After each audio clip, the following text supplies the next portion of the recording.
अच्छा, हम सब होम मेकर्स की लाइफ में है ना, सुबह से लेकर रात तक पता नहीं कितनी ज़्यादा जिम्मेदारियां रहती हैं।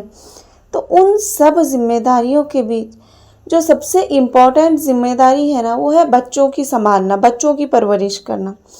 तो आज के व्लॉग में ना मैं अपनी रियल लाइफ कुछ एक्सपीरियंस शेयर करूंगी कि किस तरह से मैं बच्चों के साथ घर के काम को मैनेज करती हूँ, वो भी बिना स्ट्रेस के। So let's get started. Assalamualaikum and welcome back to Graduated Mummy. Hope you all are doing good. Alhamdulillah, I'm also good. तो सबसे पहली बात होती है कि बच्चों के साथ घर संभालने के लिए पहला टिप्स मैं यही कहूँगी कि बच्चों के उठने से पहले उठना।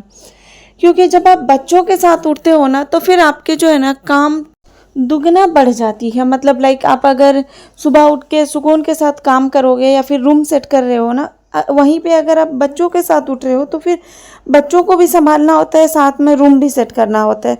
तो इस वजह से मैं ये सजेस्ट करूँगी कि बच्चों के उठने से पहले उठ जाएं, ताकि आपके जो सुबह के काम है ना, कुछ हद तक आप अपने लिए इजी बना लें, ताकि बच्चे जब तक सोए हों तब तक आप अपने काम को है ना सुकून के साथ, पीस ऑफ माइंड के साथ कर लें।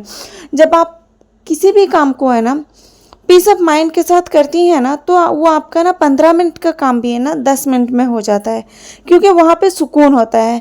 जब वही काम आप चिड़चिड़ाहट के साथ करेंगी ना, तो फिर वो 15 मिनट के काम है ना आधा घंटा भी लग जाते हैं। तो फिर मैं इसलिए सजेस्ट करूँगी कि बच्चों के उठने से पहले उठ के अपने जो है ना थोड़े बहुत काम निपटा लें।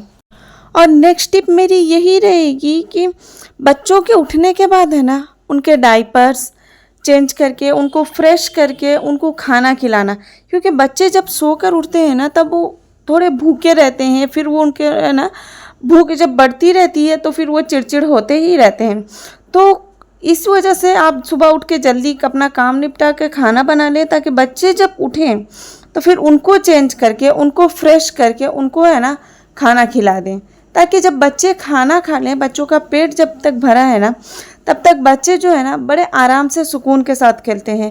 अच्छा, अगर आपके बच्चे हैं ना छोटे हैं, जस्ट लाइक 2 साल 2.5 साल के हैं ना, तो फिर उन्हें ना फ्रेश करके खाना खिला के, अगर घर में कोई बड़े हैं तो बड़ों को हैंड ओवर कर दें, फिर वापस से किचन पर आएँ। या फिर टॉडलर एज के हैं, जस्ट लाइक उनको बहुत ज़्यादा खेलना है, बहुत ज़्यादा घूमना है, कूदना रहता है, तो फिर उन्हें ना अपने साथ रखें। क्योंकि बच्चों को है ना अपने साथ रखने में कि बेटा ये ला दो, बेटा वो ला दो, इससे क्या होगा कि बच्चे थोड़ा आपका काम भी कर लेंगे और बच्चों को समझ भी आ जाएगा कि घर में मम्मा कौन सी चीज़ कहाँ पे रखी है। और जब हम बच्चों को किसी चीज़ लाने बोलते हैं ना, बच्चे बड़े एक्साइटमेंट के साथ लाते हैं। ऐसा नहीं कि बच्चे, मतलब कभी कभी लगता है कि बच्चे करेंगे या फिर नहीं करेंगे, लेकिन मुझे ऐसा लगता है कि अगर आप बच्चों को किसी काम का कहते हो ना, तो फिर वो उनके हिसाब से ना 100% देते हैं उस काम को कंप्लीट करने के लिए। जस्ट लाइक मैं अगर किचन पे हूँ ना, तो मैं बार बार फ्रिज के पास नहीं जा सकती, तो मैं अपने बच्चे को बोलती हूँ कि बेटा ये ला दो, वो ला दो, तो वो फिर है ना वो ले आते हैं। और अब तो उन्हें पता भी लग गया है कि कौन सी चीज़ मम्मा ने कहाँ पे रखी है। तो इस तरह से बच्चे क्या होते हैं कि आपके साथ एंगेज भी रहते हैं, बॉन्डिंग भी बनता है, बच्चों को चीज़ों का भी पता चलता है कौन सी चीज़ कहाँ पे रहती है, तो ये बहुत अच्छा होता है। अच्छा, जिस तरह कि मैं ना सुबह से उठती हूँ, सबसे पहले अपना रूम सेट करती हूँ, पूरे घर की सफाई करती हूँ, घर पे झाड़ू लगाती हूँ, फिर मैं किचन पर आती हूँ। तब और जब मैं किचन पर आती हूँ, इस वक्त मेरे बेटे उठ जाते हैं। तो फिर जब मेरे बेटे उठ जाते हैं तो फिर मैं उन्हें साथ में रखती हूँ, जैसे लाइक उन्हें काउंटर टॉप पर बिठा देती हूँ या फिर उन्हें किसी टॉयज़ में एंगेज रखती हूँ। और जैसे ही मैं ब्रेकफास्ट बन जाता है, या फिर अगर उनके उठने से पहले बन गया हो, तो उनको उठने साथ ही है ना उनको फ्रेश करके, उनको ब्रश करा के है ना मैं सबसे पहले उनको ब्रेकफास्ट देती हूँ। क्योंकि जो बच्चों की है ना फीडर की आदत छूट जाती है, तो फिर वो बच्चे है ना पूरे रात ऐसे ही सोते हैं, तो फिर उन्हें सुबह में जल्दी भूख लग जाती होगी। ये मेरा थॉट्स है। तो इस वजह से मैं जैसे ही उठते हैं उन्हें खाना खिला देती हूँ, ताकि वो है ना सुकून के साथ उनमें वो चिड़चिड़ाहट ना आए जो कि मुझे परेशानी, मुझे स्ट्रेस दे। तो इस वजह से मैं उन्हें सबसे पहले खिला देती हूँ आराम से, फिर मैं किचन पर आती हूँ। और इस वक्त है ना जब मैं वापस से किचन पर आती हूँ, इस वक्त है ना बच्चों को कभी मैं अपने साथ रख लेती हूँ, फिर या फिर कभी मैं उनको किसी टॉयज़ में एंगेज कर देती हूँ, या फिर उन्हें बुक्स की भी बड़ी शौक़ है। तो मैं अगर उन्हें बुक्स भी दे दूँ ना, तो उसमें वो आधा घंटा करीब एक जगह टिके हुए रह जाते हैं।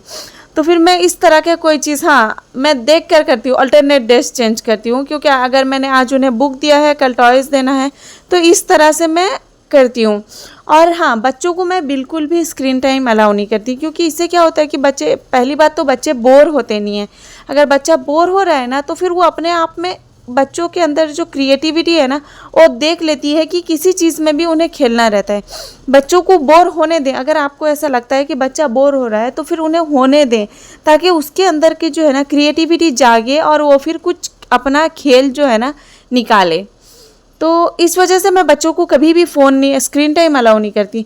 अच्छा, जब मैं इस वक्त किचन पर आती हूँ ना, तो पहली बात तो मैं नाश्ते के इमीडिएट बाद ही किचन में क्लीन कर लेती हूँ, क्योंकि मुझे पता होता है कि जब मैं बच्चे को खिला के आऊँ तो इमीडिएट है ना लंच की प्रिपरेशन पर लग जाऊँ। तो नाश्ते के बाद ही मैं फ़ौरन किचन क्लीन कर लेती हूँ। और फिर जब मैं इस वक्त किचन पर आती हूँ ना, मुश्किल से मुश्किल मुझे 1 घंटा लगता है, मेरे लंच बन जाते हैं, क्योंकि मैं पहले ही किचन साफ़ रखती हूँ और लगे हाथ में बर्तन धो देती हूँ। अच्छा, आप यहाँ पे देखिए, आजकल बारिश के मौसम पे है ना सांप बहुत ज़्यादा आए हुए हैं हमारे किचन के, हमारे बैकयार्ड्स पे है ना बहुत ज़्यादा सांप घूम रहे हैं। तो ये मुझे एक दिखा, तो ये मैंने रिकॉर्ड कर लिया। अच्छा, फिर यहाँ पे है ना अमीरुल हसन को लग रहा था कि वो मम्मा के पास बैठना है, तो फिर मैं उन्हें लाकर काउंटर टॉप पे बिठाए और जो भी मेरे कुकिंग्स के काम थे वो मैंने कंप्लीट। फिर मैं लॉन्ड्री करती हूँ और फिर मैं अपने जो छोटे मोटे काम रहते हैं वो मैं निपटाती हूँ। तो ये थी मेरी आज की छोटू सी व्लॉग। उम्मीद है कि आप लोग को पसंद आई होगी। अगर पसंद आई है तो क्या करना है, अगर चैनल पर पहली बार है तो चैनल को सब्सक्राइब ज़रूर करना है, वीडियो को लाइक करना है और एक प्यारा सा कमेंट करते हुए जाना है। तो फिर मिलते हैं नेक्स्ट व्लॉग में। तब तक के लिए अपना बहुत सारा ख्याल रखें। Bye bye, thanks for watching.